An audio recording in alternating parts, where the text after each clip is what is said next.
Olá, olha só, o Pode Ser Humano começando, que maravilha, porque você sabe que a partir de agora, a partir do momento que você deu play desse vídeo, você só vai ver coisa de altíssima qualidade nesse podcast que fala de humanização nos ambientes de trabalho.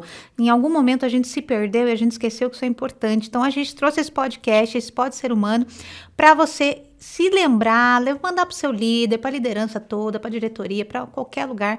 Com certeza o Pode Ser Humano vai agregar e vai ajudar as empresas a serem mais humanizadas, porque a gente já entendeu que humanização, além de ser bom para todo mundo, dá lucro, né, Brasil? Então, esse podcast faz parte do projeto Humanize, que é patrocinado pela Best Homenagens, a nossa Best queridinha, que é Best, super Best, nosso coração, e que a gente sempre faz uma homenagem aqui. E hoje a gente pode fazer uma homenagem, porque hoje... Sorrisos? Vamos falar a verdade. Então, primeiro eu vou contar o que a gente vai falar e aí a gente faz a homenagem. É o seguinte, gente. Se o cliente feliz compra mais... Se o funcionário feliz faz um cliente feliz comprar mais, gente, por que a gente não está falando de felicidade nos ambientes de trabalho? Então, sorrisinhos para a Best Homenagem, descendo aqui, por favor, brilhando aqui, maravilhoso. E para falar desse tema de felicidade, nós trouxemos Ricardo Costa. Olá. Tudo bem, Ricardo? Tudo ótimo. Seja muito bem-vindo. Obrigado. Gente, a gente trouxe Ricardo da Europa, por quê? Porque a gente sabe falar todas as línguas, vocês sabem disso. É um podcast poliglota. Então, a gente está muito confortável em ter você, Ricardo, que veio da Europa para falar com a gente. Imagino que sim, até porque somos irmãos, não é? Por isso somos irmãos, né, gente? É uma coisa meio Caim e Abel, não? Não. É mesmo sentimento. Pelo menos, tô brincando. Eu sei que sim. Eu acho que cada vez estamos mais próximos. Né? Tanto a Europa como o Brasil, mas principalmente Portugal. É verdade. Esta proximidade, este carinho enorme que nós sentimos, e eu pessoalmente sinto, que é recíproco, até porque já estou cá no Brasil a nível empresarial há mais de 10 anos e vou sentindo o crescimento deste carinho que há entre os dois povos, sem dúvida. Por vezes há rivalidades e por vezes há aquelas pessoas que não entendem como é que dois povos tão distantes se podem dar tão bem, mas da grande maioria das pessoas eu continuo a sentir que há um carinho enorme. Eu sinto-me em casa sempre que estou no Brasil. Ah, que legal. Gente, olha, o Ricardo, vou contar um pouquinho sobre o Ricardo para vocês, mas aqui tem um QR Code onde você vai colocar, né, Ricardo? As suas informações, seu link. Tem um livro que eu tô vendo aqui, ó. É verdade, um livro. Será que vai vender no Amazon? Onde vai vender? Neste momento só está na Bertrand, em Portugal, está na FNAC e está na UC, mas agora a partir de setembro vai estar aqui com a Quality Mark, que é a editora que vai lançar aqui o livro no Brasil. E por isso vai estar disponível também aqui no Brasil. Com certeza. Então, quando for ao ar, provavelmente já vai estar disponível. Então, você já vai poder... Posso pegar? Claro que sim. Então... Eu sei que você tá meio... Não sabe para quem que vai dar o livro, tá confuso para você. Eu cheguei aqui e fiquei confuso, mas alguém vai ler, seguramente, porque eu queria dar para alguém que lesse. E como eu sei que há algumas pessoas que o querem que não o vão ler, eu acho que já tomei a decisão. Não é nada contra a Sandra, ok? Eu acho. Gente, e olha, não sei se Sandra, estou a brincar, vai ser para si. Não vai. Vai. Não vai, não. Foi ela que falou comigo todo este tempo, antes de eu vir, preparou, chamou o carro para eu chegar Ricardo, cá. vamos falar de felicidade, que a gente já está entrando num âmbito que é de o quê? De infelicidade. Não. Entendeu? De contrariedade. A Sandra fez muito feliz estas semanas todas, estivemos a programar a vinda cá, por isso... Pode vir, Sandra. Mas vamos falar do livro da felicidade, por mais que eu esteja com essa cara aqui de contrariada, a gente vai falar sobre esse livro. Então, esse livro aqui deve estar, assim que a gente colocar esse podcast no ar, a gente vai...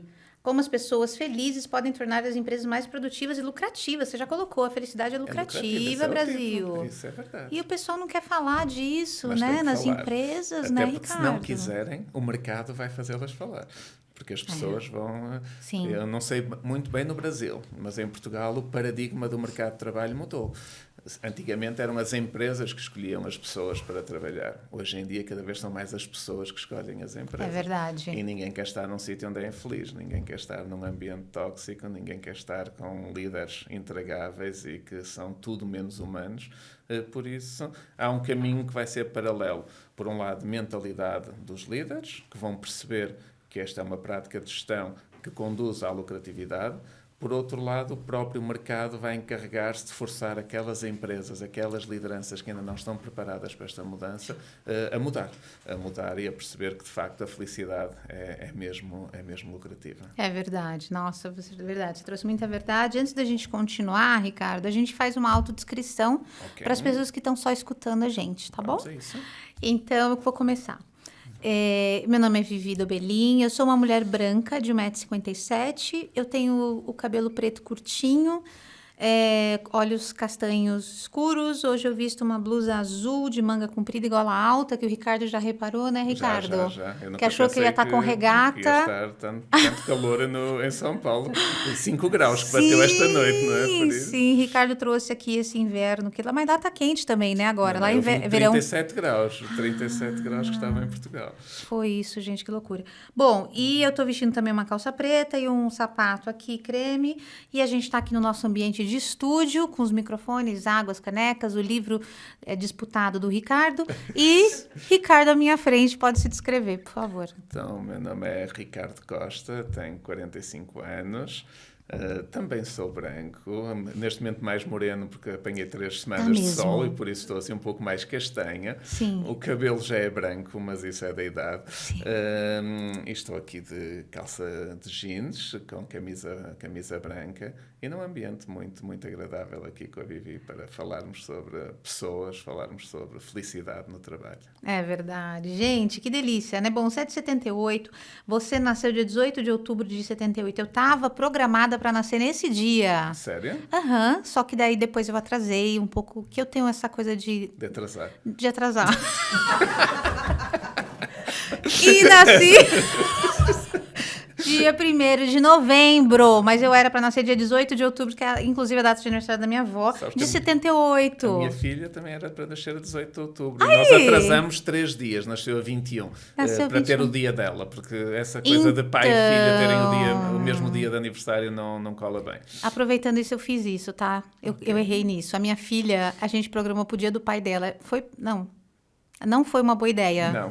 Não foi. Toda a gente me disse que não era uma boa ideia, então Ninguém eu acreditei. me disse, Ricardo. Ninguém me disse. Então, hoje eles fazem aniversário no mesmo dia, 20 de abril. Bom, gente, Ricardo, então, aqui tem o seu diploma. Ele é engenheiro? É verdade, dizem que sim. Engenheiro, gestão industrial. Mas de engenharia não percebo nada, só percebo Nunca fez nada. Não, de engenharia. De engenharia mesmo, nunca exerci nada relacionado com a engenharia. Agora, a engenharia ajuda-me muito, principalmente no pragmatismo. Raciocínio, na parte prática das coisas, em ser muito objetivo e pragmático nas decisões que vou tomando ao longo da vida, quer a nível pessoal, mas principalmente a nível profissional. É verdade, todo mundo fala que a faculdade de engenharia ela é uma faculdade que ajuda muito o senso analítico, né? Raciocínio, lógico, coisa que eu jamais teria um diploma, porque eu não tenho condições nenhuma de ter esse raciocínio, viu, Ricardo? Bom, você tem trocentas coisas aqui, além das suas responsabilidades empresariais, você tem um monte de funções consultivas. Eu não sei estar parado mesmo. Não consegue, né, Ricardo? Olha só, tem várias... Você faz funções consultivas, consultoria, não sei porque essa palavra me sumiu, consultorias em vários locais, então Instituto Politécnico, Confederação Empresarial de Portugal, Conselho Estratégico de Turismo. Nossa, você atua em tudo, turismo, economia, responsabilidade social. Muito legal, gente. Tem aqui um projeto, Cantina Solidária. É verdade, um projeto muito interessante. O que é a Cantina Solidária? Olha, é um projeto que nasceu mal a pandemia começou, portanto, 16 de março de 2020. Essa data ficou bem marcada, porque a 13 de março de 2020 o governo em Portugal decidiu colocar toda a gente em casa e toda a gente em confinamento. E essa cantina solidária nasceu no dia 16, tinha como duração prevista 2 semanas, que era o período que estava previsto do estado de emergência. O primeiro estado de emergência de quarentena ia ser 2 semanas. Mas a verdade é que já passaram 4 anos e a cantina continua. Olha. Já serviu mais de 500 mil de refeições a pessoas carenciadas da cidade de Braga. Infelizmente, nos últimos meses temos vindo a assistir a um crescimento das pessoas que recorrem aos serviços da Cantina Solidária. Basicamente, ela distribui refeições, mas com a particularidade de, em muitos casos, levar a refeição à casa das pessoas. Tem mais de 300 voluntários, é um projeto só de voluntários, portanto, que se juntaram, uns para cozinhar, outros para entregar as refeições, outros para fazer recolhas dos alimentos. Nós temos muitas parcerias com muitas empresas que têm cantinas nas suas empresas e que depois os restos acabam por doar ao virar a página. Legal. E depois tem uma particularidade, ela chama-se virar a página, porque ela não quer que as pessoas estejam para sempre ali. Então ajuda também na reinserção das pessoas na vida social, na vida profissional. Se há alguém que está sem emprego, procuramos encontrar um trabalho para essa pessoa, para que ela possa, no mais curto espaço de tempo possível, deixar de ser um beneficiário da cantina e poder ser voluntário e ajudar depois os outros. E, portanto, este é o ciclo que nós queremos que as pessoas passem no virar a página. Ninguém quer cair numa situação destas onde não tenha condições para algo tão básico como é uma refeição, ou 2 refeições por dia, que é aquilo que nós proporcionamos, almoço e jantar, mas tentamos que a pessoa recupere o mais rápido possível e possa passar, como disse há pouco, de beneficiário a voluntário, ajudando os próximos beneficiários. Nossa, maravilhoso. Quantas refeições por dia? Normalmente, num dia, cerca de 140, 150 refeições. E você falou que está aumentando a demanda, aumentando, né? sim, a procura. sim. Puxa vida. Infelizmente, é verdade. Já teve períodos onde diminuiu. A pandemia foi o período mais difícil e logo pós-pandemia. Em 2023 foi um ano onde sentimos alguma diminuição, mas agora em 2024 estamos a sentir outra vez um aumento das pessoas que procuram as refeições. Que coisa. Bom, então você faz consultoria empresarial? Eu sou empresário. Você é empresário, você é CEO do grupo Bernardo da Costa. É verdade. Portanto, que é um grupo que foi fundado pelo meu avô em 1957. Portanto, completamos este ano 67 anos de atividade. Até 2004, é importante dizer, eu entrei no grupo em 2002, janeiro de 2002, e até 2004 só existia uma empresa, que era uma empresa no ramo das instalações elétricas. E depois de 2004 começamos a criar novos negócios ou a adquirir novas empresas, e hoje somos um conjunto de 11 empresas nas mais diversas áreas de negócio. Mantemos as instalações elétricas, temos a área principal de negócio é a segurança eletrónica, que é a área que também estamos presentes aqui no Brasil, em Caxias Sul, com uma empresa que se chama Global América. Que é essa segurança eletrônica é a segurança da informação? Não, é segurança de pessoas. Portanto, tudo o que tem a ver com CFTV, videovigilância, tudo o que tem a ver com alarmes, tudo o que tem a ver com a detecção de incêndio e o controle de acessos, tudo o que tem a ver com segurança tecnológica, vamos chamar-lhe assim. E depois temos a Marketplace, que é o Quanto Custa, que é um marketplace que nós temos em Portugal. Temos algo ligado à literacia financeira, que é o Doutor Finanças, que faz serviços de intermediação de crédito, mas muita formação em literacia financeira. Temos uma empresa que desenvolve casas inteligentes, soluções de domótica e casa inteligente, que é a Touch. Portanto, vamos diversificando os ramos de atividade do grupo e felizmente hoje estamos presentes em 6 países, portanto Portugal, Espanha, Marrocos, Brasil, Camarões e Itália, com cerca de 350 pessoas e nestas áreas de negócio que eu referi há pouco. Agora estou tentando... Portanto, esse é o meu trabalho, isso é o que eu faço. Depois, fora isso, eu sempre me envolvi muito no associativismo. E, portanto, sempre estive ligado a várias associações empresariais. A Associação Portuguesa de Segurança, fui presidente de 2016 a 2018. Fui mais recentemente presidente da Associação Empresarial do Minho. Hoje sou presidente do Conselho Geral dessa associação.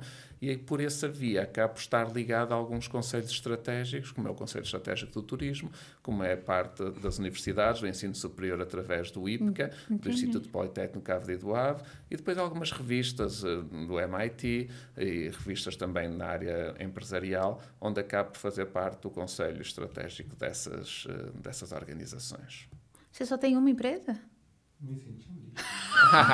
Não. Que pouco! Só tem uma empresa, ele acredita? Às vezes, eu digo muitas vezes, isto é uma brincadeira, mas tem algo de muito sério. Eu, desde os meus 30 anos, portanto já há mais de 15 anos, que eu digo muitas vezes que eu preferia ter 1% da EDP. EDP é a nossa energética, Portugal, do que 100% do Grupo Bernardo da Costa. Mas são opções. Eu tenho esta veia empreendedora e quando me sugerem algum novo negócio, algum novo projeto, eu deixo-me entusiasmar com muita facilidade, e por isso é que os negócios foram acabando por surgir, uns de maior dimensão, como é o caso da segurança eletrónica, e outros são microempresas que acabam por ter nichos específicos onde acabam por trabalhar. Sim, mas eu fiz uma conta aqui mental de tempo e assim, o seu dia não tem 24 horas igual o meu, não, né? Não, porque eu ainda tenho família. Então, tenho amigos, é isso que eu fiz aqui. Viajar, e você escreveu um livro. Escrevi um livro, portanto. Então. Essa é a parte onde nós podemos entrar nas pessoas. É que isto só se consegue quando nós temos excelentes pessoas à nossa volta. E, acima de tudo, temos a capacidade de delegar nessas pessoas toda a responsabilidade, toda a autonomia, confiando nelas, acreditando, percebendo que elas vão errar, tal como eu erro todos os dias, as pessoas que estão à minha volta também vão errar. E o erro faz parte do processo. Não há inovação, não há crescimento sem erro. Claro que se erra 2, 3, 4 vezes na mesma situação, já deixa de ser um erro, já passa a ser uma decisão e, portanto, já tem que ser encarada de uma forma diferente. Mas é uma das características que eu digo que os líderes têm mesmo que ter, é perceber que o erro faz parte e não se pode criminalizar o erro, não se pode rotular de falhado alguém que erra uma vez. Eu brinco muitas vezes quando digo, eu vou falar em Portugal, não sei se no Brasil é mais ou menos o mesmo, mas em Portugal eu digo que o erro é cadastro. Nos Estados Unidos, por exemplo, o erro é currículo. Portanto, alguém que errou nos Estados Unidos é muito valorizado porque significa que aprendeu alguma coisa. Sim. Em Portugal, infelizmente, o erro ainda é considerado cadastro porque significa que a pessoa não tem as competências necessárias para liderar algum projeto, quando é precisamente o contrário. Eu acredito mesmo, e digo muitas vezes que o erro pode ser o início da jornada mais bonita da nossa vida. Basta falar de Thomas Edison, que dizem que errou 1000 vezes, né? Ele descobriu 1000 formas de não fazer uma lâmpada, mas chegou à lâmpada. Artistas plásticos, nós em Portugal temos a Joana Vasconcelos, que eu menciono muitas vezes, as obras mais valiosas delas começaram em erros, e ela própria que o diz. E isso acontece em toda a nossa vida, em todos os grandes projetos. Normalmente foram necessários alguns erros para aperfeiçoar e para chegar àquilo que se tornou num grande projeto. E, portanto, o erro, que era algo que eu gostava de falar hoje, já fica aqui mencionado como uma parte muito importante do processo. E quando se fala de delegação, que é uma característica que para mim foi das mais importantes na minha vida profissional, foi aprender a delegar. Aprender a confiar, responde à pergunta que me estavas a fazer, que é como é que é possível estar envolvido em tantos projetos quando o dia tem 24 horas para toda a gente. Eu gosto de dormir 8, por isso só me sobram 16. Tenho família, tenho amigos, gosto de viajar, por isso só me sobram normalmente 8 horas para trabalhar, às vezes até menos. Que deveria ser o suficiente, no máximo. Tem que ser o suficiente. Principalmente para um executivo. Até porque eu sou completamente contra horas extra. Eu acho que normalmente as horas extras são a desculpa usada por aqueles que não conseguem produzir o que deviam produzir nas horas normais de trabalho. Sim. salvo raras exceções. Lógico, salvo raras um colega exceções. saiu de férias, você precisa cobrir. Essas são exceções. diferente, Não se pode sim. fazer da hora extra uma Aham, regra uma rotina. nas empresas. E, portanto, sim, a única forma de conseguir estar envolvido em tantos projetos é ter excelentes pessoas à minha volta, que eu cuido, que eu motivo, que eu tento inspirar. Por vezes consigo, outras vezes há dias em que não se consegue ter esse impacto nas pessoas, que é, acima de tudo, aquilo que um líder deve procurar fazer, inspirar. Inspirar as pessoas a darem o melhor de si, a colocarem as suas melhores qualidades à frente de todos aqueles defeitos que todos temos, e não vamos ter pessoas sem defeitos, e o líder tem que ter essa capacidade. A capacidade também de ter uma equipa onde impera a diversidade. A diversidade é fundamental. Normalmente os líderes, os chefes, gostam de ter pessoas que lhes digam amém a tudo, que lhes digam sim Sim. a tudo, que os bajulem. Sim. Isso é a pior equipa que pode existir. Nós precisamos de pessoas que nos deem outras soluções, outros caminhos, que não digam não por não, mas que digam não com uma alternativa que considerem melhor. E essa diversidade de backgrounds, de estudos, de formação é fundamental nas equipas, como também é a inclusão. E, portanto, por isso é que eu falo também muito em diversidade e inclusão quando os líderes têm que escolher as suas equipas e não estar à procura dos amigos, de ter os amigos nas suas equipas ou as pessoas que lhes normalmente dizem sim a tudo, que no momento é muito agradável e faz bem ao ego, mas que a médio e longo prazo normalmente nunca traz bons resultados. Bom, você me deu trocentas coisas, né? Pra gente continuar falando Eu aqui. Vou-me calar agora. Agora vou deixar aí me perguntar. Não, você me deu muito argumento. Olha, a primeira coisa do erro, né? Isso, nossa, que você falou. Mas eu não sei, Ricardo. Parece que é contra a nossa natureza a coisa da aceitação do erro. A gente está sempre não querendo errar. E não querendo errar, a gente também não inova, né? Não se atreve. Porque vivemos aquela ideia que temos que agradar a todos, temos que agradar a alguns preconceitos que a sociedade nos ensinou que são os válidos. E isso é o primeiro erro. É o primeiro erro. Normalmente nunca pensamos em nós, pensamos no que os outros vão pensar de nós. E como lá está, como a sociedade, pelo menos eu falo muito da sociedade portuguesa, criminaliza o erro.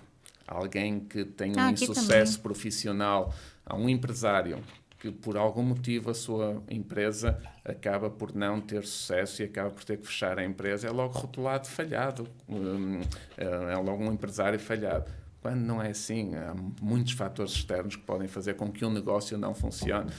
E aliás, há negócios que têm a sua duração no tempo e que não são ilimitados no tempo. Mas a sociedade não vê isso dessa forma. Portanto, é preciso começar a desconstruir esta questão do erro. Claro que depois só os mais arrojados e só aqueles que, de facto, têm confiança em si mesmo acabam por ultrapassar este paradigma ou este preconceito em relação ao erro, mas não é fácil. Não é fácil porque lá está. A sociedade ainda vê o erro e gosta de apontar. E basta ver os nossos mídia. Eu acredito que aqui o Brasil deve ser muito semelhante. 95% do tempo é passado a falar de desgraças, de erros, e só 5%, se tanto, a falar de algo positivo, de conquistas, porque a sociedade é o que consome. E, portanto, eles adaptam a sua estratégia empresarial ao que a sociedade consome, porque depois isso vai se reverter em publicidade paga e em share e em audiências e tudo isso que lhes vai permitir subsistir como empresa. É um caminho que temos que fazer. E tudo que é cultural não se muda de um dia para o outro. Não. Tudo que é cultural dizem que demora 2 ou 3 gerações a mudar. Mas alguém tem que fazer esse caminho. E, portanto, é isso que eu também tenho tentado fazer a minha parte. Felizmente, eu ganhei alguma voz por via das redes sociais, principalmente pelo LinkedIn, que me permite chegar com a minha voz, chegar com as minhas ideias, chegar com a minha visão visão a um número interessante de pessoas e, portanto, se me foi dada essa voz e se eu tive a felicidade de ter essa voz, procuro usá-la naquilo que eu acho que vai impactar de uma forma positiva a sociedade. Sim, é verdade. Você tem mais de 180 mil seguidores no LinkedIn. É verdade. Gente, vamos fazer uma collab? Vamos lá? Vamos? Vamos a isso. Eu tenho que aproveitar tudo aqui. Ô, Ricardo, essa coisa do erro, né? Quando você estava falando, eu fiquei pensando quando a gente educa as crianças, né? Então, quando as crianças fazem alguma coisa que a gente acha que está certo, né? A gente bate palma. Então, a gente está sendo condicionado, né? A palma quando a gente acerta. No entanto, quando a gente erra, a gente não recebe palma. Então, a gente fala, não, eu preciso sempre acertar. Sim, e então, arrisco menos. É verdade. Né? Então, acho que isso é uma forma que a gente tem que olhar na criação das nossas crianças para verificar isso, perceber, tudo, não é? Tudo começa na educação. Aliás, eu digo muitas vezes que a educação é a base de tudo e mesmo das transformações que nós queremos ver na sociedade. Dificilmente nós vamos transformar alguém a partir dos 30, 40 ou 50 anos. Nós conseguimos transformar alguém na fase em que o cérebro está preparado para absorver todos esses conceitos. E se nós começamos logo com a educação de base a colocar dentro do cérebro das crianças determinados preconceitos, vai ser depois muito mais difícil retirá-los. E a sociedade é isso que o faz. Mas isso não é nada anormal. Temos é que nós perceber que sociedade é que queremos e que mundo é que queremos para os nossos filhos e para as nossas gerações futuras. E mudar o nosso comportamento, né? Você estava falando, eu fiquei pensando nisso, né? E, inclusive, né, lá na minha casa, com meu filho, que é adolescente, quais comportamentos que eu posso ter para que ele tenha coragem de arriscar, tenha mais coragem, né? Só que depois é difícil, porque depois a Evi chega à beira das amigas e diz que fez um comportamento que não é tão socialmente aceito. Vai sentir logo mal, porque os amigos vão logo dizer, então estás a fazer isso, não é assim. Eu sempre fiz assim. Sempre disseram que tinha que ser... Por isso é um processo muito complexo e que exige uma determinação enorme e, acima de tudo, confiar e acreditar que é o melhor que estamos a fazer. Que basicamente é este conceito da felicidade.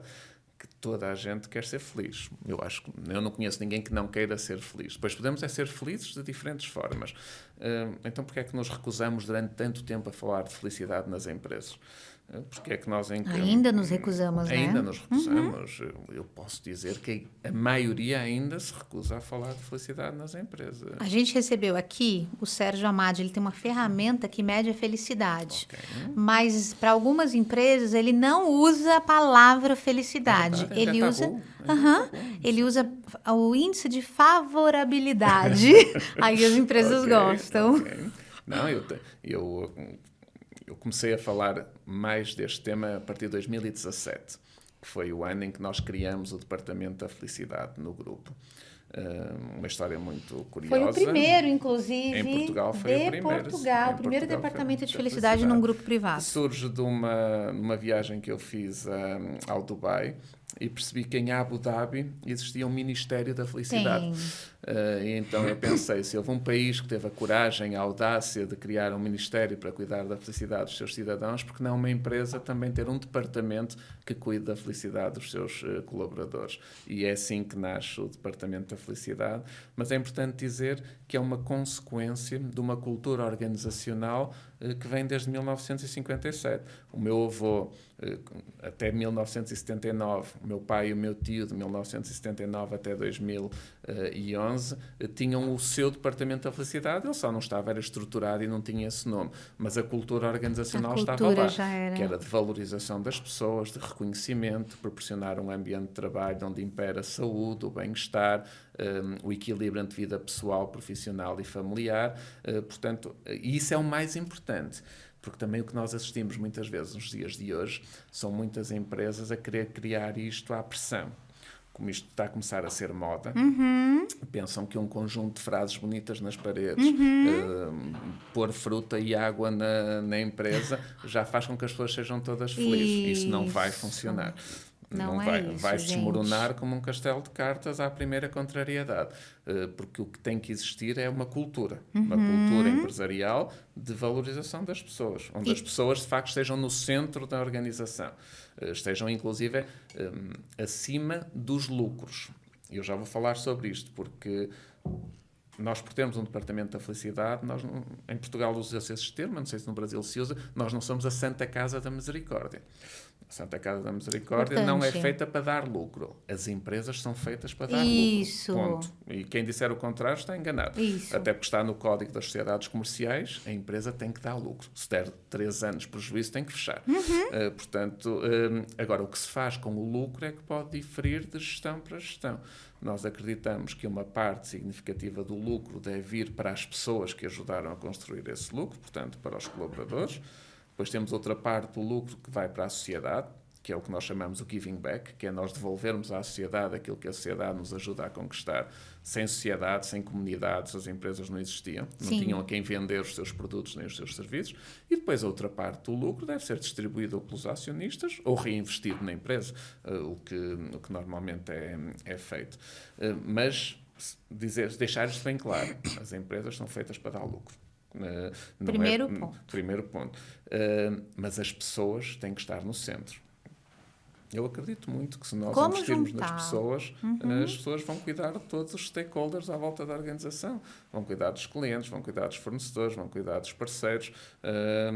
E por isso é que eu acredito mesmo, e tenho verificado isto ao longo dos anos no Grupo Bernardo da Costa, que a felicidade, investir nas pessoas e na felicidade das pessoas, dá mesmo lucro e faz com que as empresas sejam mais produtivas. E foi um pouco isso que eu procurei transmitir. Isto não é um manual, não procura trazer aqui nenhuma teoria de gestão, é simplesmente uma partilha daquilo que foi a minha experiência ao longo destes anos na gestão de um grupo empresarial, onde as pessoas estão no centro da organização.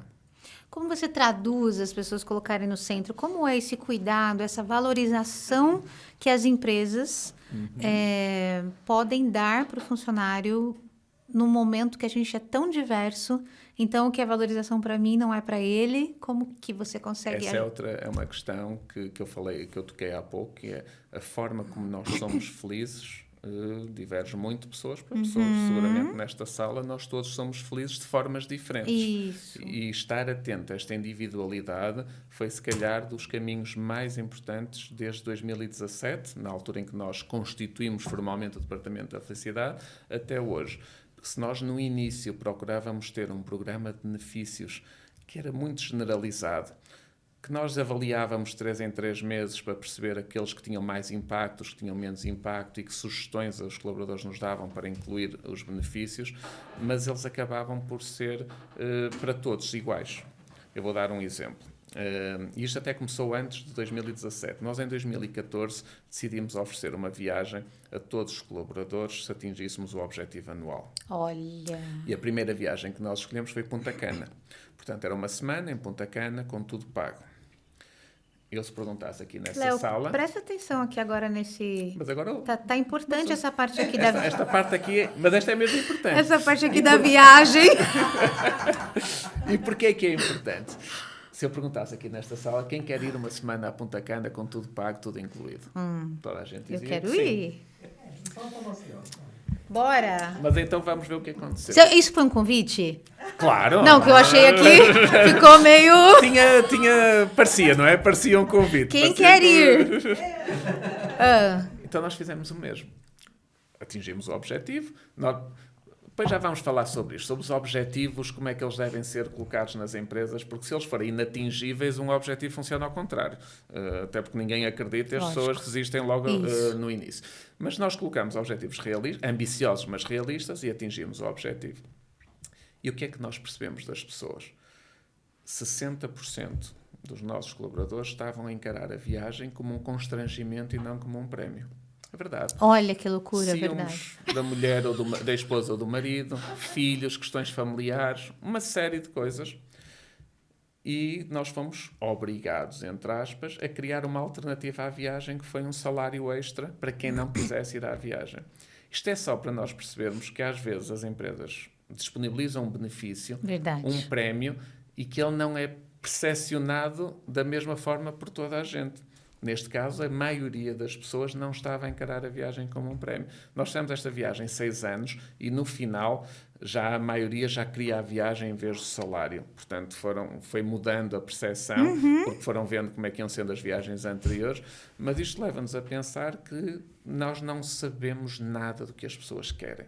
Isso é um dos problemas das chefias, é que pensam que sabem e não sabemos. Quem sabe são as pessoas. Se nós não lhes perguntarmos, não vamos saber. Nós pensarmos que pela nossa suprema capacidade sabemos tudo de todos, estamos completamente errados. E então foi este passo de passar da generalidade para a individualidade que é muito difícil, principalmente em organizações com muitas pessoas, mas perceber o que é que faz as pessoas felizes.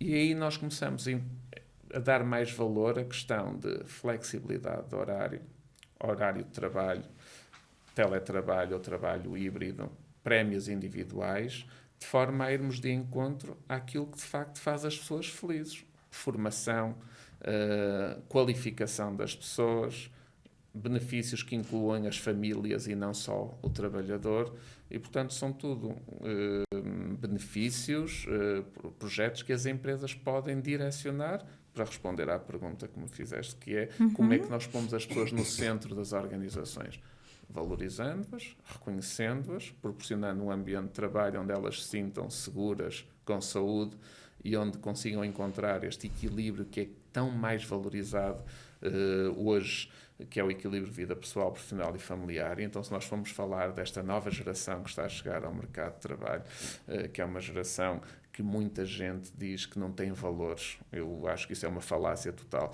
Eu acho que tem tantos ou mais valores do que a minha geração. Acontece é que é muito mais formada e muito mais informada. E, portanto, vê o mundo de uma forma diferente como eu o via, porque tem acesso a uma informação muito mais facilitada do que eu tinha. E se arriscam mais do que a nossa geração, muito mais. Porque tem um mundo de possibilidades à volta deles. Verdade. Que nós não tínhamos. Eu imagino que aqui no Brasil, eu faço sempre este paralelismo porque eu tenho muito pensamento europeu, mas um português, esta geração que estás agora dos 25 anos, é a geração com mais qualificações sempre em Portugal.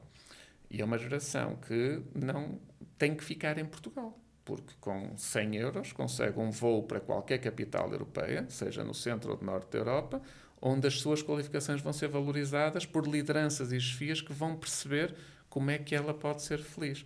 Portanto, se as nossas lideranças em Portugal não se adaptarem a isto, vão perder os melhores talentos. Você já está vendo isso acontecer, essa evasão já? Completamente. 40% dos licenciados em Portugal estão a emigrar. 40%. Nossa, é muita coisa. Muita coisa. Portanto, e nós temos um ensino de excelência considerado pelo mundo todo. E, portanto, nós o que estamos a assistir é ver outros países a aproveitar tudo aquilo que nós investimos na formação destas pessoas. Porquê? Porque, por um lado, porque os salários continuam a ser baixos, e depois já podemos falar um bocadinho sobre a questão dos salários, que é fundamental. E até introduzo já isto.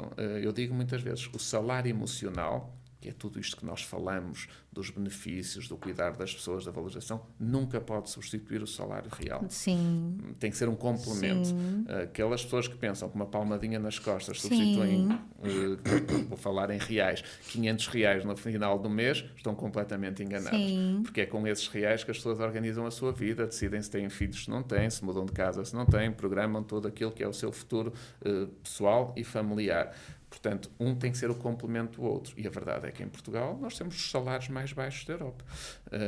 E enquanto não fizermos um esforço para subir os salários, e por outro lado, eu também vou introduzir este tema, depois temos a parte do Estado, nós também temos a carga fiscal mais elevada, das mais elevadas da Europa. Portanto, a gente é bem irmão mesmo, nós somos né? Eu disse no início. Você disse. Eu disse no início, por isso tem que haver aqui um objetivo, um desígnio nacional, como eu costumo dizer, que por um lado envolve as empresas, conseguirem pagar melhor aos seus trabalhadores, e por outro lado envolve o Estado, em que a carga fiscal não seja tão alta para que o rendimento líquido disponível ao final do mês aumente. Senão o que vai acontecer? As pessoas, os melhores, vão emigrar, vão à procura, por um lado, de melhores salários, mas também de lideranças que os percebam e que percebam que o mundo está a mudar.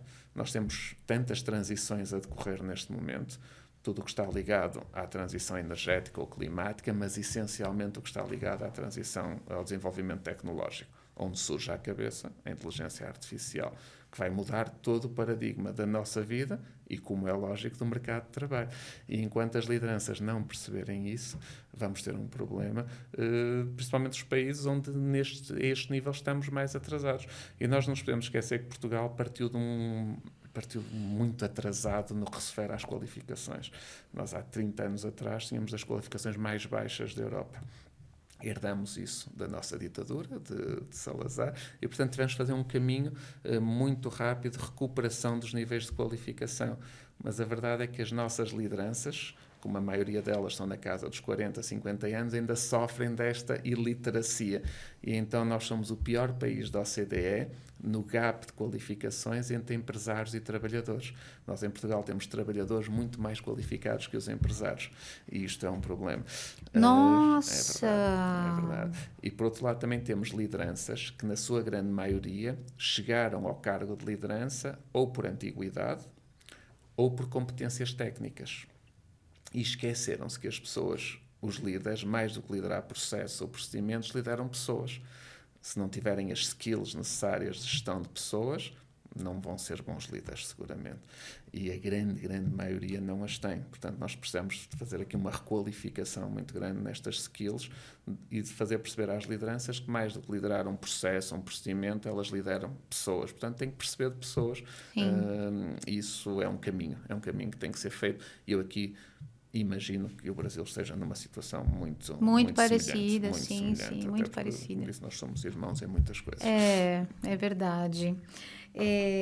Você me falou do departamento de felicidade que vocês implantaram, né, no grupo.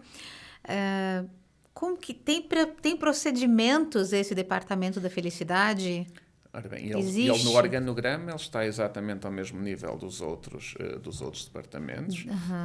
Tem um budget próprio no início do ano, onde vai investir nas pessoas. Faz um conjunto de inquéritos periódicos para perceber o ambiente organizacional que temos, como é que as pessoas se sentem dentro da organização, com muitas perguntas abertas para as pessoas dizerem tudo aquilo que acham que está bem, o que acham que está mal e com sugestões. Depois temos um programa de benefícios que continuamos a manter desde 2017, onde se destaca a disponibilização da fruta fresca. Nós damos mais 4 dias de férias do que aqueles que são legalmente. Portanto, a legislação em Portugal dá 22 dias de férias por ano, nós damos 26. Acabamos também, temos muitos eventos corporativos, temos prémios de produtividade, tanto individuais como globais. Temos a disponibilização de serviço de engomadoria, portanto nós passamos a ferro a roupa das nossas pessoas com acordos que temos com lavandarias. Eu adoraria esse benefício. Começou logo em 2017 e é sempre um dos mais valorizados. Não acredito, nunca ouvi um benefício desse. As pessoas levam as roupas. Levam a roupa, a lavandaria recolhe, entrega passada e as pessoas levam para casa. À terça e à sexta-feira, portanto. Vamos fazer um benchmarking aqui, Brasil. Vamos fazer. Vamos aí. Esse, desde 2017, é dos benefícios mais utilizados, porque você está. A pessoa estamos a poupar tempo para as pessoas poderem dedicar à sua família. Isso também responde àquela pergunta que me fez: como é que nós pomos as pessoas no centro, percebendo as suas necessidades? A questão do trabalho híbrido. Eu sou contra teletrabalho a 100%. Eu 100%. Acho que há momentos na semana ou no mês onde as pessoas devem estar cara a cara, devem partilhar o mesmo espaço. Mas sou completamente a favor de teletrabalho híbrido, ou trabalho híbrido. Principalmente quando se traduz num benefício real para a pessoa. Vou dar um exemplo que aqui se aplica a São Paulo perfeitamente. Lá aplica-se a Lisboa. Nós temos muita gente a morar na margem sul e as nossas instalações são junto ao aeroporto de Lisboa, portanto, na cidade de Lisboa. As pessoas demoram mais ou menos 1h30 para um lado e 1h30 para o outro, que se traduz em 3 horas no trânsito. Se essa pessoa ficar em casa 2 ou 3 dias por semana, pode-se traduzir em 6 a 9 horas que essa pessoa pode dedicar a ir à academia, a estar com a família, a fazer o que quiser. Portanto, é um benefício para a pessoa. Porque não, se a função permite teletrabalho, porque não proporcionar isso e são esses benefícios que eu, mais do que benefícios, eu considero práticas de gestão que levam a que as pessoas depois, há pouco falei-vos do giving back, que era a empresa devolver à sociedade aquilo que a sociedade nos ajuda a conquistar enquanto organização. Agora falo-vos do outro giving back, que é as pessoas, os trabalhadores, devolverem à empresa tudo aquilo que a empresa investe neles. E isso tem resultados extraordinários. Eu, quando falo em resiliência, não sei se é uma palavra muito usada agora aqui, em Portugal cada vez é mais utilizada, a resiliência empresarial é quando nós conseguimos ultrapassar momentos de dificuldade, e nós já tivemos vários. Nós tivemos a crise global de 2008 a 2014, nós tivemos depois a crise da pandemia, e nós sempre saímos das crises melhor do que ao que entramos. E a que é que isso se deve, no meu entender?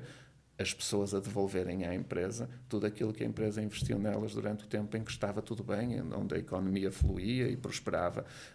Portanto, eu acredito mesmo que se nós investirmos nas pessoas, elas nos momentos mais difíceis vão devolver à empresa. Mas isso é uma coisa voluntária, né, Ricardo? Quando as pessoas decidem devolver para a empresa, é porque elas... Totalmente voluntária. Mas é natural. Natural. Isso. E agora pergunta-me assim, mas é 100% das pessoas? Se calhar não. Lógico. Mas se for 95, ou 92 ou 90, já é mais do que suficiente para a empresa continuar a progredir e ultrapassar estes momentos mais difíceis. Nós sabemos que não conseguimos ter pessoas exatamente com a mesma valorização, porque isto é outro tema que se coloca quando se fala do Departamento da Felicidade ou do investimento nas pessoas. Nem todas as pessoas depois devolvem da mesma forma à empresa. Sim. Mas nós não podemos prejudicar a grande maioria que o faz por aqueles 3, 4, 5% que decide não o fazer. Vamos sempre ter essas pessoas e temos que estar preparados para isso. No início isso custava muito, quando eu via pessoas que não valorizavam nada daquilo que a empresa lhes dava. Por outro lado, ainda criticavam, vão sempre existir essas pessoas nas organizações. E por muito esforço que nós façamos, é quase impossível eliminá-las todas da organização. Vai sempre surgir uma nova, vamos sempre contratar alguém que não vai estar de acordo com os parâmetros que nós queremos. Nós não podemos ir por essa batuta, temos que ir pela batuta da maioria daquelas que de facto vê a empresa como uma organização que lhe proporciona tudo o que ela precisa para ser feliz e que quando a empresa precisa dela, ela está 100% disponível para dar o melhor dela. Sim, é verdade. E normalmente o que a gente percebe aqui, pelo menos, é que se cria procedimentos, padrões, regras para a minoria. Então, é 3 que não está fazendo, a gente vai criar uma regra para esses 3 aqui. Eu decidi, ao longo isto é um processo de maturação também, eu decidi cada vez mais desvalorizar essas pessoas. E a minha experiência diz-me que essas pessoas acabam por se ou alinhar, ou então excluem-se e seguimos caminhos diferentes e está tudo bem. Está tudo bem. Sem a nossa intervenção. Elas próprias ou o outro conjunto acabam por fazê-las ou integrá-las ou fazer com que elas se sintam completamente à parte. Elas acabam por seguir outro caminho. Sim, é o tal do match cultural, né? Isso. Aqui a gente percebe que tem a pesquisa Great Place to Work, eu não sei se lá tem também, também temos, que mostra que são bons ambientes para se trabalhar. Mas isso não é igual a engajamento, é igual às pessoas, é um bom lugar para trabalhar. Certo. Então, qual que é a diferença das duas? Engajamento versus um bom lugar para se trabalhar? Eu acho que aqui as lideranças desempenham um papel fundamental. Por um lado, a questão dos relacionamentos. Todos nós acordamos muito mais bem dispostos ou vamos para qualquer lugar muito mais felizes se soubermos que vamos encontrar pessoas com quem nos relacionamos bem. E, portanto, a promoção de bons relacionamentos dentro das organizações aumenta. Há um estudo que diz que aumenta 7 vezes o nível de engajamento ou de comprometimento, falando em português de Portugal, mas de engajamento. Por outro lado, o reconhecimento das lideranças é fundamental. O envolvimento nos processos de decisão, o fazer parte da estratégia da organização, isso também aumenta muito o engajamento e vai muito mais além do que ser um bom local para trabalhar. Portanto, eu aí acredito que as lideranças, principalmente as lideranças intermédias, são fundamentais. Também acho. Porque o CEO pode ter uma visão espetacular. Se as lideranças intermédias não as disseminarem por toda a organização, ela fica perdida lá na cúpula. E mais uma vez volto a referir, o que acontece é que a grande maioria das lideranças intermédias subiu a cargos de liderança sem perceber que iam liderar pessoas. E, portanto, temos que ter esse trabalho de requalificação, de dotar essas lideranças das skills necessárias para que elas percebam que mais que processos lideram, acima de tudo, pessoas. Sim, e isso da estratégia, né, Ricardo? Quando a gente fala de trazer a estratégia para os profissionais, né, para todo mundo, para todas as pessoas, traduzir para todos os níveis de pessoa estratégia, para que elas também participem. Elas não cumpram apenas a estratégia, mas que elas participem desse desenho. É fundamental porque é um projeto nosso. E quando é um projeto nosso, se eu nós engajo. estamos envolvidos em Sim, alguma coisa, é meu também, né? O nosso comprometimento é muito diferente de quando nos dizem para fazer alguma Sim, coisa. sim, sim. E Isso é neurociência. Completamente. Isso mexe com todos os nossos Exatamente. neurotransmissores do nosso cérebro. Exatamente. Então, quando alguém fala para você que você tem que fazer alguma coisa, o percentual, né, do factível ali é totalmente diferente de quando você se envolve para você decidir junto, vamos junto. E aí depende das lideranças, deles Sim. fazerem perceber às pessoas que uma ideia, uma estratégia pode ser transmitida ou nós podemos fazer ver às pessoas que é delas. Sim. Se a envolvermos no processo de decisão. E Sim. o resultado depois do envolvimento é totalmente diferente. Sim, nossa, com certeza. Queria perguntar a sua opinião. A gente acabou de sair, na verdade, ainda não consegui ler a pesquisa que foi feita no Brasil sobre a semana de 4 dias. Sim. Eu sei que teve índices excelentes, o que eu sei, eu ainda não li a pesquisa, mas foi muito aprovada.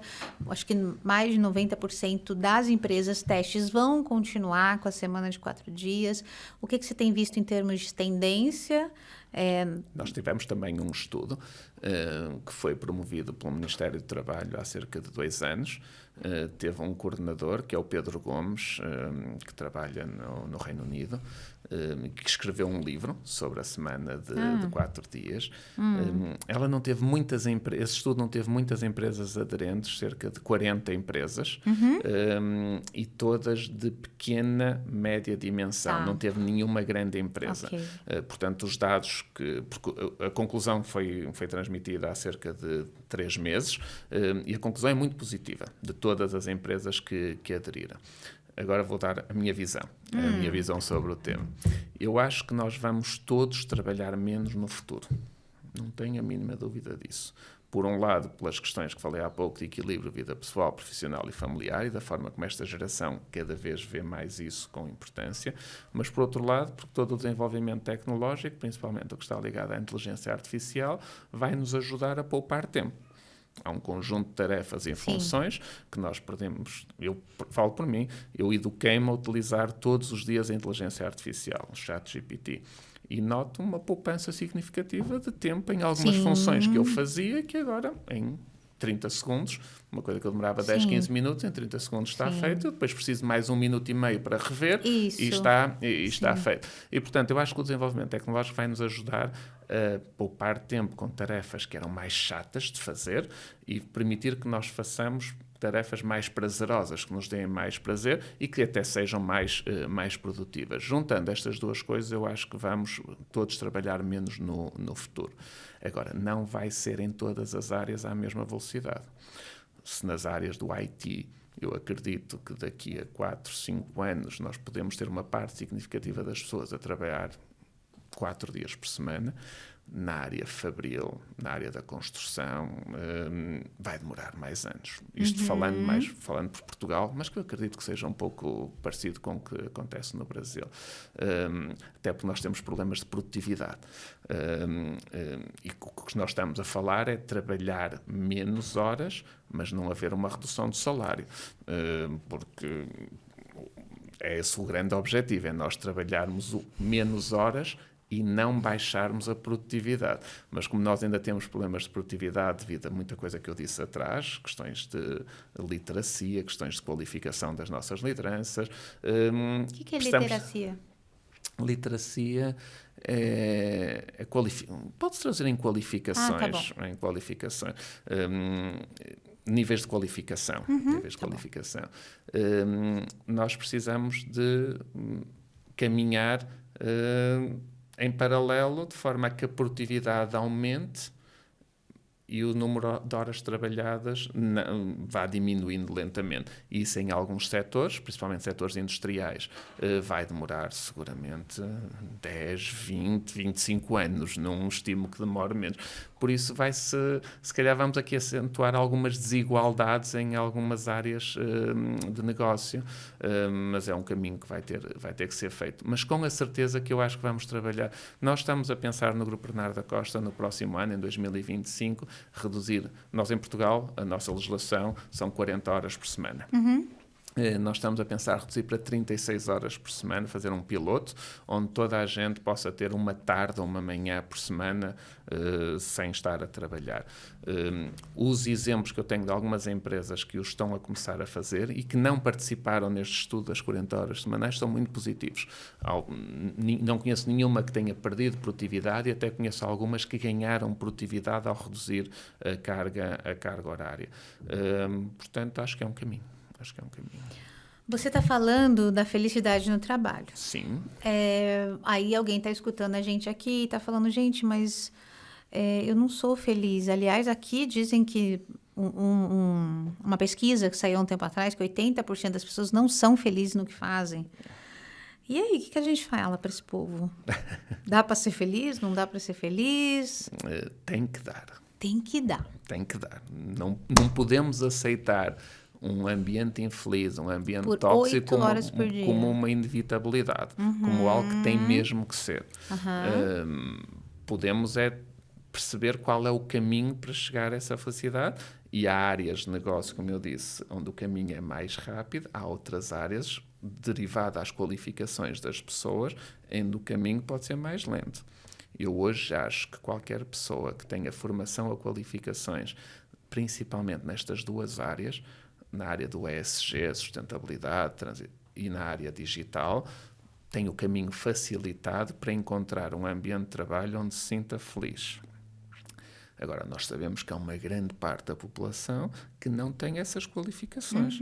Portanto, tem um caminho mais lento. Por um lado, pode optar por requalificar-se, e que nós sabemos que a partir de determinada idade isso é mais difícil, mas para algumas pessoas vai ser inevitável, porque a mudança vai acontecer. Nós sabemos que a inteligência artificial, ou dizem os números que eu acredito, dizem os dados que eu acredito, que cerca de 30% a 35% das funções atuais vão desaparecer num espaço de 10 anos.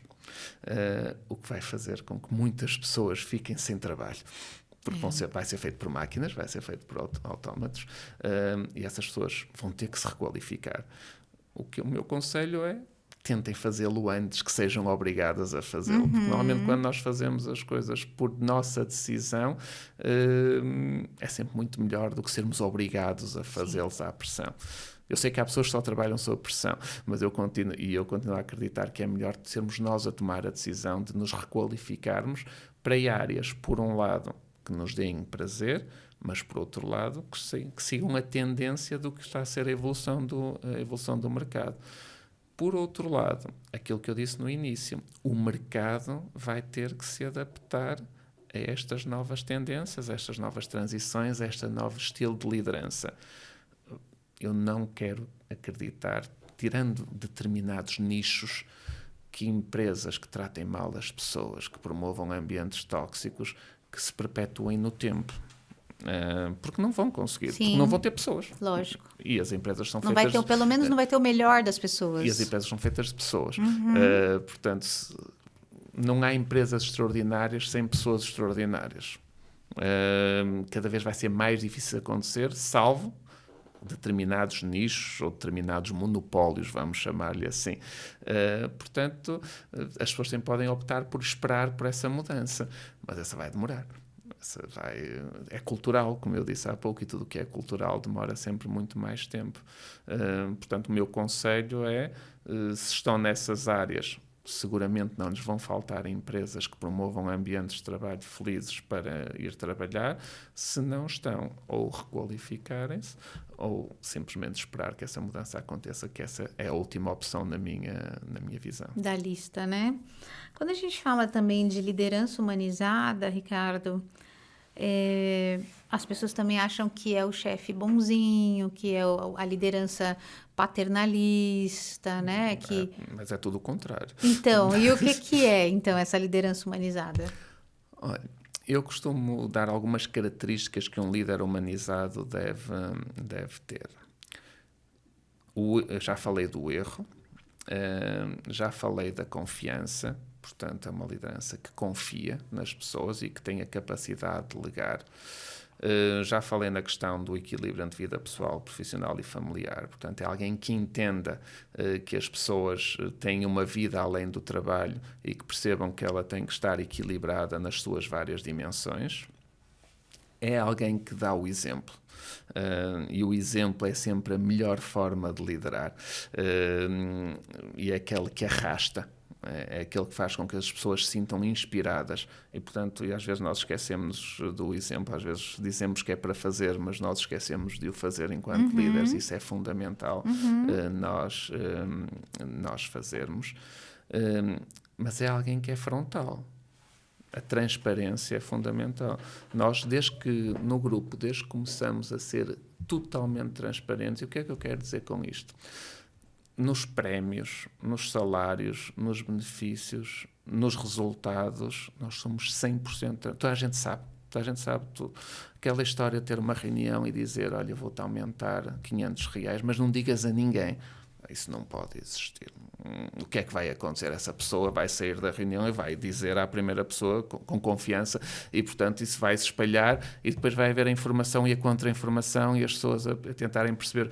Então, quando nós somos transparentes na gestão, fica tudo muito mais fácil, até para a tomada de decisão e até pela forma como as pessoas vão perceber determinadas decisões. As pessoas na nossa organização sabem tudo. Portanto, quando nós temos de tomar uma decisão, elas já estão à espera daquela decisão. Se os resultados não estão a ser muito bons, as pessoas sabem que nós vamos tomar uma decisão que não vai ser tão agradável. Se os resultados estão a ser bons, já sabem que a decisão vai ser muito mais positiva. Isso torna tudo muito mais fácil no processo de decisão e no processo de gestão. Portanto, a transparência é fundamental. E depois, há 3 aspectos que eu refiro sempre. A simplicidade é cada vez mais importante. Nós, por tendência, procuramos complicar as coisas. Sofisticar. Uns para parecerem mais inteligentes que os outros e, portanto, se complicarem muito, as pessoas vão ter dificuldade em perceber e vão achar que nós somos muito inteligentes. Outros, por falta de confiança, procuram apresentar um relatório de 50 páginas quando podiam ter apresentado um de 1 página e estava lá o que era importante na mesma, mas como escreveu 50 páginas, as pessoas vão pensar que ele se dedicou muito a fazer aquilo, mas a complexidade, a burocracia atrasa as empresas de uma forma brutal. E, portanto, se nós conseguirmos simplificar processos, simplificar procedimentos, nós temos ganhos de produtividade enormes. Eu nunca me esqueço uma palestra que eu assisti ao ex-CEO da Tesla, ao John McNeil, que dizia que se já achas que já simplificaste muito, simplifica ainda mais e vais ver o ganho de produtividade que vais ter na organização. E, portanto, a simplicidade é uma característica que eu acho que deve ser cada vez mais aprimorada pelos líderes e promover ambientes de trabalho onde a simplicidade impere é fantástico. Depois, a liberdade. Para mim, a liberdade é das maiores conquistas do ser humano e acho que quase todos concordamos mais caro nisso. Para o ser humano. A verdade é que se nós pensarmos, nós na grande maioria das vezes não somos livres. E então em contexto profissional isto acontece muito. Para mim um dos conceitos de liberdade que eu mais me revejo é nós sentirmos, pensarmos e dizermos exatamente a mesma coisa. E o que é que acontece nas organizações? Nós sentimos e não dizemos, nós pensamos e não dizemos, com medo de ser criticados, com medo de ser colocados de lado pelos nossos colegas de trabalho ou até pelos nossos líderes, com medo de sermos chamados de idiotas ou de estúpidos, e portanto nós não estamos a ser livres. conseguir um ambiente de trabalho onde a liberdade impere, onde as pessoas consigam, de facto, dizer aquilo que sentem e que pensam, é também algo fantástico que permite com que a empresa, no início pode ser difícil, porque vamos ouvir tudo aquilo que as pessoas sentem, e estamos a falar, dizer com respeito, e dizer, não estamos a falar se nos apetece insultar alguém, não vamos insultar, mas vamos olhar isto pela parte positiva. É daí que surgem as grandes ideias, é daí que surge a inovação, é daí que surge aquilo que é disruptivo e que faz a empresa avançar. Portanto, a liberdade também é um conceito fundamental. E, por fim, a comunicação. Em todos os inquéritos que nós fazemos na empresa, e eu, enquanto presidente da Associação Empresarial do Minho, contactei com muitas empresas, falei com muitos empresários e era unânime esta resposta. O principal problema interno das organizações é a comunicação. Portanto, promover uma comunicação aberta, honesta, transparente é fundamental. Eu dou muitas vezes o exemplo da laranja. Se 2 colaboradores quiserem uma laranja e não comunicarem, e se só houver uma laranja, um fica com uma laranja, o outro fica sem nada, ou partem a laranja a meio e fica cada um com meia laranja, mas os 2 não ficam com as suas necessidades plenamente satisfeitas. Se comunicarem abertamente para que é que querem a laranja, se um quiser a polpa da laranja para sumo e outro quiser a casca da laranja para fazer um bolo, eles vão ter ambos as suas necessidades plenamente satisfeitas porque comunicaram abertamente o que é que queriam e por que queriam. E se nós conseguirmos isso num ambiente de trabalho, de facto conseguimos ganhos extraordinários também em empresas de alta, equipas em empresas de alta performance. Por isso, promover uma comunicação aberta e transparente, e isso também começa sempre nas lideranças, isso é top-down seguramente, é fundamental. Sim, quando se fala de comunicação, numa liderança humanizada, quando aqui, pelo menos, não sei se é assim como que você vê lá, mas quando um líder, quando uma pessoa que sai da técnica, da operação, vai para a liderança, ela acha que a partir de aí que ela pode começar a falar. Até então ela não falava. Aí ela passa para a liderança e fala, não, é um problema grave. Agora eu vou começar a falar. Só que, na verdade, agora ela tem que começar a escutar, né? Cada vez mais. Até porque subir a um cargo de liderança não significa ter mais poder. Significa, acima de tudo, ter a responsabilidade de fazer com que as outras pessoas cresçam na organização. E para isso, como eu disse no início, nós não podemos presumir que sabemos tudo das pessoas. Nós temos que as ouvir.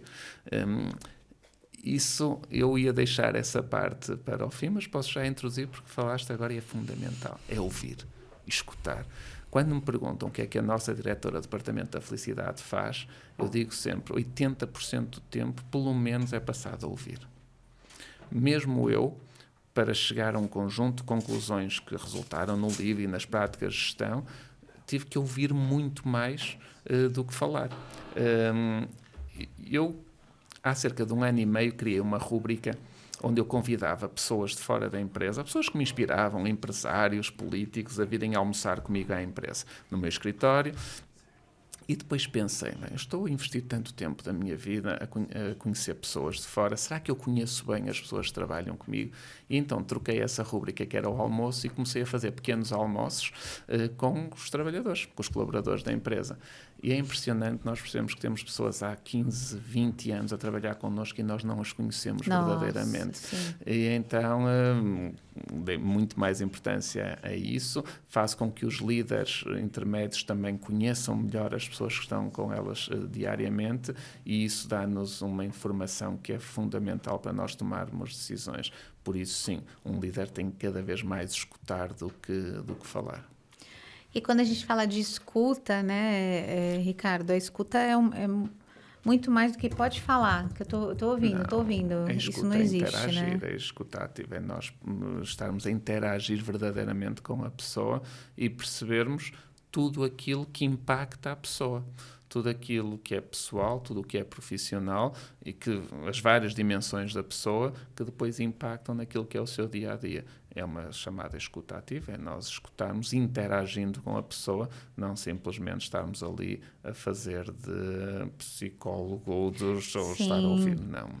Sim, porque o que a liderança tem falado é assim, mas eu vou escutar, mas eu não sei lidar com o que vem. Eu tenho medo do que vem. Esse é um problema. quando eu próprio reconheço que no início, e ainda hoje algumas vezes, fico ligeiramente ansioso ao fazer algumas questões ou a escutar, porque nós depois podemos colocar-nos em situações onde não sabemos responder, mas isso faz parte. E é aí que se criam as conexões, que são tão importantes para os tais relacionamentos que eu disse há pouco, que aumentam em muito o engajamento ou o comprometimento das pessoas com as empresas. E se nós pensarmos bem, as pessoas não têm comprometimento com a empresa. As pessoas têm comprometimento com as pessoas da empresa. Isso mesmo. Porque as empresas são as pessoas. A empresa é um número de contribuinte, é um CPF, não é? Como vocês dizem aqui. O que está lá dentro são as pessoas, e é esse comprometimento entre líderes e liderados, entre as respectivas lideranças, entre toda a organização, todas as pessoas da organização, que faz a diferença no dia-a-dia e que faz com que as pessoas acordem de manhã motivadas ou desmotivadas para ir trabalhar. Você me falou vários momentos, né, como CEO, de que você percebeu que você era vulnerável, então você percebeu, não, vou trazer gente de dentro ao invés de trazer gente de fora. Você conseguia assumir isso para você, conseguia assumir essa vulnerabilidade que é fundamental. Fundamental, mas muito difícil, principalmente para a liderança masculina. Para mim nunca foi difícil, por isso encaro algo como natural, mas percebo e vejo casos onde é muito difícil, mas nós assumirmos as nossas fraquezas, nós não termos problema nenhum em ser a pessoa menos inteligente numa sala de reuniões. Eu digo muitas vezes, se for com a minha equipa, eu não me importo nada ser a pessoa menos inteligente. É sinal que eu tenho pessoas muito mais inteligentes na minha empresa a cuidar da minha empresa. E agora isso é um processo de autoconfiança e de nós percebermos, por um lado, as nossas limitações e de procurarmos pessoas que nos complementem e sem medo de perder lugar, sem medo que as pessoas... Eu felizmente, eu hoje já não sou CEO do grupo, eu em abril nomeei um novo CEO, porque eu senti que não estava a ser o melhor CEO para o grupo e passei à função de chairman, que é uma função que tem um título assim muito pomposo, precisamente por isso, porque eu cheguei à conclusão que eu tinha uma pessoa dentro da organização que ia desempenhar as funções de CEO melhor do que eu. E quando nós estamos desta forma livre e descomprometida, eu acho que as coisas fluem muito, muito melhor. Mas isto é muito difícil dentro das organizações. Nós mesmo dentro do grupo, quando contratamos alguém novo que vem com ideias disruptivas, temos as pessoas que já lá estão há algum tempo, que se sentem sempre desconfortáveis e que até procuram bloquear algumas das ações dessas pessoas, única e exclusivamente por medo. Agora é preciso que a cultura desconstrua esses medos. Sim. E depois a pessoa só tem que decidir se de facto também vai nessa desconstrução e está... há pouco na característica de líder eu esqueci-me de uma coisa que é fundamental, que é a mudança. Todos nós gostamos da mudança, mas ninguém quer mudar. Pelo menos isto é o que acontece na grande maioria das organizações em Portugal. Olhamos de uma forma muito positiva para a mudança, mas quando somos nós a ter que mudar já é tudo muito mais complicado. Ter pessoas, nós não podemos ser todos agentes da mudança, mas pelo menos temos que ser facilitadores da mudança. Aqueles que forem resistentes à mudança é meio caminho andado, para não dizer o caminho completo, para serem infelizes o resto da vida. Porque é uma coisa que é inevitável. A mudança vai acontecer. E, portanto, isto nas organizações é algo fundamental. E principalmente nesta fase onde há tantas mudanças. Como eu disse há pouco, tantas transições a decorrer e que vão acontecer. Portanto, parar a inteligência artificial é como parar o vento com a mão. Não se para. Ela vai acontecer. E nós ainda vemos muita gente a resistir e a continuar a ser infeliz dia após dia com essa resistência. Portanto, aí é um processo mental onde as empresas, por um lado, têm que procurar ter profissionais que ajudem essas pessoas a encarar a mudança de uma forma mais positiva, mas é muito da pessoa. Porque eu normalmente termino as minhas conferências dizendo isto. As nossas empresas, os nossos líderes, a nossa família, os nossos amigos podem fazer o pino e diabo a 4 para nos porem mais felizes. mas a felicidade ou a decisão de ser feliz começa em nós. É uma decisão. É uma decisão que nós todos os dias temos que decidir como é que vamos encarar tudo aquilo que nos vai acontecer durante o dia. E há sempre duas ou mais formas, mas há sempre a forma de encarar como uma tragédia ou como uma oportunidade. E as pessoas que encararem como uma tragédia vão ser muito mais infelizes. As pessoas que encararem os desafios como oportunidades vão ser sempre muito mais felizes. E, portanto, essa decisão é nossa. E isso nas empresas também acontece, com a mudança, com as transições, com tudo o que vai acontecendo, com os relacionamentos, nós podemos ter sempre diversas formas de encarar. Eu acredito que daí nós procurarmos no Departamento da Felicidade também ter alguém sempre ligado à psicologia, para também ajudar as nossas pessoas a mudar estes mindsets da forma como encaram cada desafio dentro da organização ou dentro até da sua vida pessoal no dia-a-dia. Porque lá está, a primeira decisão de ser feliz é nossa. E é um treino, né, Ricardo? Não é uma coisa que... É um treino, é todo dia eu preciso decidir. Eu posso dizer-vos que o que me ajudou muito foi a relativização.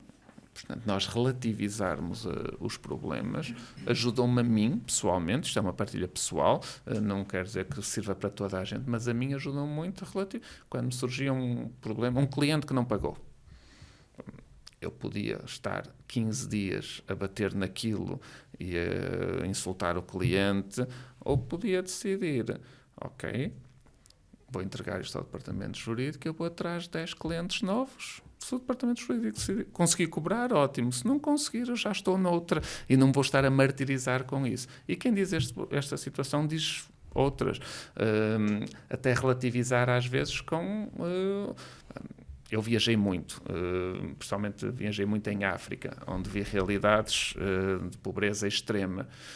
Às vezes nós damos tanta importância a determinadas coisas quando há pessoas que não têm nada e que são tão felizes. E, portanto, estes processos de relativização a mim ajudaram muito a ultrapassar e a encarar os desafios e determinadas situações menos positivas de uma forma mais positiva. Ai, é verdade. Olha, Ricardo, e o que mais tem nesse livro que você não pode sair daqui sem falar pra gente? Quem é o Beto que você dedicou? O Beto é o meu irmão, portanto, eu tinha um irmão que era 11 anos mais novo do que eu, que faleceu faz agora em dezembro 2 anos. Ele era o meu único sócio na empresa, era o meu único irmão. Foi um acidente e era uma pessoa muito, muito, muito importante para mim.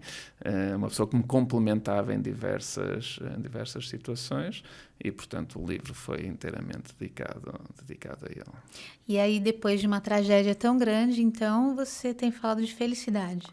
Tenho reforçado este conceito. Eu já vinha a falar, como disse, desde 2017, mas a partir de dezembro de 2022 senti que aqueles sentimentos que nós não conseguimos explicar, mas houve um chamamento algo mais forte que me disse que era este o caminho que eu devia seguir, que era esta a minha missão no mundo, era este o impacto que eu podia criar positivo na sociedade, era reforçar esta mensagem que ser feliz no trabalho é possível. Como é que nós normalmente encaramos o trabalho, ou a grande maioria das pessoas, como um sacrifício que temos que fazer para no final do mês ter um salário e com esse salário comprar algo que nos dá prazer. Isso. Seja uma roupa, um telefone, um carro, uma viagem, whatever. Eu acredito que o trabalho também pode fazer parte da felicidade.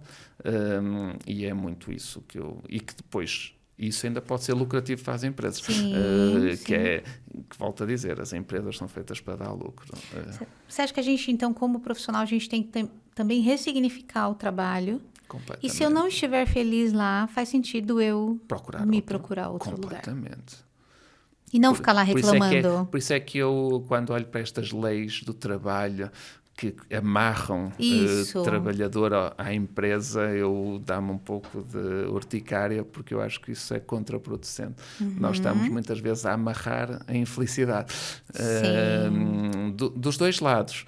E nós vemos países, eu dou muitas vezes o exemplo da Suíça, que é um país onde os salários são altíssimos e onde ninguém está preso a ninguém. Se o trabalhador se sente mal, vai à procura de outra empresa. Se a empresa se sente mal com o trabalhador, dispensa o trabalhador e faz com que ele vá procurar outra empresa. Estas leis trabalhistas que Portugal tem, que o Brasil também tem, acho que nos amarram, muitas vezes acomodam acima de tudo, fazem com que exista uma acomodação da infelicidade. Sim. E da toxicidade. Não é procure outro, minha gente. Eu sempre falo aqui, né? E eu li isso num pedaço de um livro, que agora não me lembro o nome, acho que é Uma Vida por um Salário, que fala que se o ambiente estiver pegando fogo, você vai sair rapidinho porque vai estar com a fumaça e você vai morrer intoxicado, né? Sim. Mas se for uma toxicidade ali leve, todos lenta, é quase como o sapo que está na água, que está cozinhando. Quando quiser sair, já não consegue. Já não consegue. Já está cozido. Então, presta atenção, Brasil, porque é possível, sim. Tem empresas que estão levando isso muito a sério, o assunto da felicidade a sério. Procure, pesquise. Tem alguns sites, plataformas como o Glassdoor, que você pode ver a pontuação da empresa em relação a clima, cultura, e vai procurando aí onde você se encaixa. Nós, também só para terminar, nós criamos, faz agora um ano, dia 4 de setembro faz um ano, que era a data de aniversário do meu irmão, a Academia da Felicidade, que basicamente tem como grande missão levar este conceito que já foi testado no Grupo Bernardo da Costa para outras empresas. Adoro. E vamos agora ter também, 4 de setembro, nós criamos um selo do Índice da Felicidade, que foi validado por 2 instituições externas, onde vamos premiar as empresas que também têm estas práticas de gestão, de valorização das pessoas, de construir ambientes felizes dentro das organizações. Portanto, o grande objetivo da Academia da Felicidade, e que vem também para o Brasil a partir desta semana, vai ser apresentado também aqui uma fusão com a Keep Talent agora no CONAR, é transmitir este conceito e fazer ver às pessoas que a felicidade pode mesmo e é mesmo lucrativa. Com certeza. Maravilhoso. Obrigado, foi um Eu gosto. amei esse papo aqui, gente. Estou super bem, feliz. Fluiu bem, né? Entendeu? Fluiu bem. Eu adorei. Ricardo, nossa, não sei nem como te agradecer. Não, a gente eu é que agradeço, foi um gosto enorme. Conseguiu um tempinho aí na sua agenda. Ricardo está vindo para o Brasil, vai fazer uma palestra no CONAR, né? No CONAR amanhã. Sim. Amanhã, parabéns, muito maravilhoso, obrigado. Que brilhe muito. Obrigado. E o livro dele, provavelmente assim, quando a gente colocar no ar, já deve estar disponível aqui. Já, sim. Né? O Quality Mark já vai ter disponível. Que é A Felicidade é Lucrativa, obrigatória para todos os CEOs, diretores, liderança, qualquer para todos pessoa, mesmo. para todo mundo, gente. Até para a Sandra. O livro foi escrito mesmo, até a Sandra vai ler. Para a Sandra. Até a Sandra vai ler. E o livro foi escrito mesmo com uma linguagem propositadamente muito simples, como se estivesse a ter uma conversa de café comigo. Não tem um palavreado nada complexo, é mesmo uma conversa e uma partilha. Nossa, eu vou, quando sair aqui, eu vou comprar um para mim. Não, esse vai ficar. Perceber aquela parte desconfortável no início é como agora me estou a sentir. É pra gente fechar para fechar aqui a felicidade, né? Pessoal, se você tá aí, se você curtiu, se você gostou desse papo, você já sabe, compartilhe esse link, se inscreve aqui no canal, que você ajuda conteúdos como nesse, de repente chegar lá na tua liderança. Já pensou que sonho? Então, curte, compartilha, se inscreva no canal e a gente se vê no próximo Pode Ser Humano. Tchau, até mais. Deus, tchau. Obrigada. Obrigada. A consistência e tudo. Obrigado.